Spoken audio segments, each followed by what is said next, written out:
حسن کوثر۔ گرمی کی چھٹیاں ختم ہونے میں چند دن باقی تھے۔ عادل، علی، اسد اور دوسرے چند دوستوں کو ہارون نے اپنے گھر آنے کی دعوت دی۔ سارے ہی دوست چھٹیوں میں کہیں نہ کہیں گئے ہوئے تھے اور اب پرجوش طریقے سے اپنی سفر کی رویداد سنانے کو بے تاب تھے۔ ہر ایک اپنی کہانی دوسرے کو سنانے کے شوق میں بولے جا رہا تھا۔ اسد، جو اس دفعہ کہیں نہیں گیا تھا، بولا، اگر تم لوگ باری باری سناؤ تو بات زیادہ بہتر سمجھ میں آئے گی۔ یہ ٹھیک ہے، سب سے پہلے میں بتاتا ہوں، عادل نے کہا۔ ہم راولپنڈی سے بذریعہ ہوائی جہاز گلگت پہنچے۔ ایک رات یہاں گزار کر ہم ہنزا روانہ ہو گئے۔ سارا راستہ بے حد حسین تھا، لیکن جب ہم دینور ہوتے ہوئے کریم آباد پہنچے تو ایک نیا ہی منظر تھا۔ راکا پوشی کی خوبصورت برفانی چوٹی ہماری نگاہوں کے سامنے تھی۔ ہمیں کریم آباد پہنچ کر التت اور بلتت کے قلعے دیکھنے کا بہت شوق تھا۔ پہاڑ کی چوٹی پر سینکڑوں سال پرانے قلعے بے حد خوبصورت تھے۔ قلعے دیکھنے کے بعد ہم کھنجراب کی طرف چلے۔ گلگت سے کھنجراب کے راستے میں کئی گلیشیئر بھی پڑتے ہیں۔ پسو اور بتورا دنیا کے بڑے گلیشیئروں میں شامل ہیں۔ مارخون میں کچھ دیر ٹھہر کر ہم سوست پہنچے۔ ہم نے رات یہیں گزاری۔ اگلی صبح ہم دوبارہ کھنجراب کی طرف روانہ ہو گئے۔ یہ دنیا کا بلند ترین درہ ہے۔ اس کی بلندی تقریباً 16,000 فٹ ہے۔ یہاں کی خوبصورتی دیکھنے کے قابل ہے۔ سوست اور کھنجراب کے درمیانی علاقے کو کھنجراب نیشنل پارک کا درجہ دے دیا گیا ہے، جہاں پہاڑی جانور آزادی سے پھرتے ہیں اور اپنے قدرتی ماحول میں رہتے ہیں۔ یہاں شکار کرنے پر پابندی ہے۔ ہم وہاں سے جلد ہی واپس آ گئے کیونکہ ایک تو شدید سردی تھی، دوسرے بلندی کی وجہ سے ہمیں سانس لینے میں مشکل پیش آ رہی تھی۔ اور یوسف، تم سناؤ، تم تو کاغان گئے تھے نا، کیسی جگہ ہے؟ وقار نے پوچھا۔ زلزلے کے بعد اب وہاں کیسے حالات ہیں؟ رضوان نے بھی سوال کیا۔ وادی کاغان ایک پرفضا مقام ہے۔ یہاں سرسبز خوش نما وادیاں، جھیلیں، جھرنے اور چشمے موجود ہیں۔ ہمیں بالا کوٹ اور شوگراں کے راستے میں جگہ جگہ زلزلہ سے متاثرہ علاقوں میں رفاہی کام ہوتے نظر آئے۔ شوگراں بہت خوبصورت جگہ ہے۔ ہم نے یہاں رک کر کھانا کھایا اور پھر روانہ ہو گئے۔ ناران پہنچتے پہنچتے رات ہو گئی۔ ہم لوگوں نے رات وہیں گزاری اور صبح صبح جھیل سیف الملوک کے لیے نکل کھڑے ہوئے۔ یوسف سانس لینے کو رکا۔ وہاں کیسا موسم تھا؟ رضوان نے پوچھا۔ بے حد ٹھنڈا، یوسف نے جھرجھری لی۔ لیکن رضوان، یقین کرو، اتنی خوبصورت اور پرسکون جگہ ہے کہ واپس آنے کو دل نہیں چاہتا تھا۔ میں سیف الملوک تو کبھی نہیں گیا، لیکن ان چھٹیوں میں 2 جھیلیں کچورا اور ست پارہ دیکھ آیا ہوں، وقار نے کہا۔ یہ کہاں ہیں؟ راشد نے پوچھا۔ یہ اسکردو کے قریب واقع ہیں۔ کچورا جھیل ایک چھوٹی لیکن خوبصورت جھیل ہے۔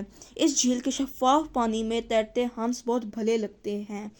یہاں ہمیں کشتی چلا کر بہت مزہ آیا، لیکن اس سے زیادہ لطف ست پارہ میں آیا۔ اگرچہ ست پارہ کا راستہ بہت خطرناک ہے، لیکن ایسی خوبصورت جھیل پر پہنچ کر راستے کا سارا خوف ختم ہو جاتا ہے۔ پہاڑوں میں گھری اس بڑی جھیل کے بیچ میں ایک چھوٹا سا جزیرہ بھی ہے۔ ست پارہ میں ہم نے موٹر بوٹ کی سیر کی۔ علی نے بتایا کہ وہ شاہراہ قراقرم کے راستے گلگت گیا۔ ایبٹ آباد سے چچا اور احسن بھی ان کے ساتھ شامل ہو گئے۔ ہم مانسہرہ، بشام، پتن، چلاس اور جگلوٹ ہوتے ہوئے گلگت پہنچے۔ اس سڑک پر جگلوٹ کے قریب ایک ایسی جگہ بھی آئی جہاں 3 پہاڑی سلسلے ہمالیہ، ہندوکش اور قراقرم ملتے ہیں۔ گلگت میں ہم دریائے گلگت کے کنارے ایک ہوٹل میں ٹھہرے۔ پہلے دن ہم ایک انتہائی دشوار گزار راستے سے نلتر گئے۔ سچ مجھے تو بہت ڈر لگا، لیکن وہاں پہنچ کر ایک الگ ہی دنیا نظر آئی۔ برفانی پہاڑی چوٹیوں کے علاوہ وہاں پر اسکیئنگ ٹریک بھی بنے ہوئے ہیں۔ اگلی صبح ہم کارگاہ گئے۔ یہ ایک پہاڑی ندی ہے جہاں ہم نے ٹراؤٹ مچھلی کا شکار کیا اور اسے بھون کر کھایا۔ کارگاہ کے نزدیک ہی ایک بلند پہاڑی چٹان پر مہاتما بدھ کا ایک قدیم بت کندہ ہے۔ میں تب سے سوچ رہا ہوں، معلوم نہیں کس نے اتنا اوپر چٹان پر چڑھ کر اس کو تراشا ہوگا۔ رضوان، تمہارا سفر کیسا رہا؟ ہارون نے پوچھا۔ موسم کی خرابی کے باعث 2 دن تو جہاز جا ہی نہ سکا۔ تیسرے دن چترال پہنچے۔ چترال ہندوکش کے پہاڑی سلسلے میں گھری ہوئی ایک دلکش وادی ہے۔ ترچ میر اور نوشک اس کی سب سے مشہور چوٹیاں ہیں۔ سرمئی بادلوں کے سائے میں یہ چوٹیاں بہت خوبصورت لگ رہی تھیں۔ شام تک ہم ہوٹل کے آس پاس کی تمام جگہیں گھوم چکے تھے۔ اگلی صبح بارش سے موسم اور بھی خوشگوار ہو گیا۔ ہم کیلاش قبیلے کی طرف گئے۔ یہ قبیلے بریر، بمبریت اور رمبور وادیوں میں آباد ہیں۔ یہاں کی عورتیں ہمیشہ سیاہ لباس پہنتی ہیں۔ ان کی خوش نما ٹوپیاں سیپی پر بٹن اور موتیوں سے بنی ہوتی ہیں۔ ہم نے اجازت لے کر ان کی تصویریں بھی کھینچیں اور ہوٹل آ گئے۔ اگلے دن ہم واپس پشاور آ گئے۔ اب ہارون کی باری تھی۔ وہ بولا، ہم 3 دن کے لیے سوات گئے تھے۔ پہلے دن ہم نے وادی سوات میں مینگورہ، سیدہ شریف اور اس کے ارد گرد کی جگہ دیکھی۔ ہم مرغزار بھی گئے جہاں ہم نے سفید محل دیکھا۔ سنگ مرمر سے بنے اس محل میں اب والی سوات نہیں رہتے بلکہ ایک ہوٹل کھل گیا ہے۔ اگلے دن ہم میاں دم گئے۔ یہاں پہاڑوں پر گرمیوں میں بھی تھوڑی بہت برف نظر آتی ہے۔ یہی وجہ ہے کہ رات خاصی ٹھنڈی ہو جاتی ہے۔ تیسرے دن ہم مدین، بحرین اور کالام بھی گئے۔ اتنی خوبصورت جگہ ہے کہ کیا بتاؤں۔ ہم معلم جبا بھی جانا چاہتے تھے جہاں پاکستان کی خوبصورت ترین اسکیئنگ کی تفریح گاہ بنائی گئی ہے، لیکن ابو کی چھٹی نہ ہونے کی وجہ سے ہم جلد واپس آ گئے۔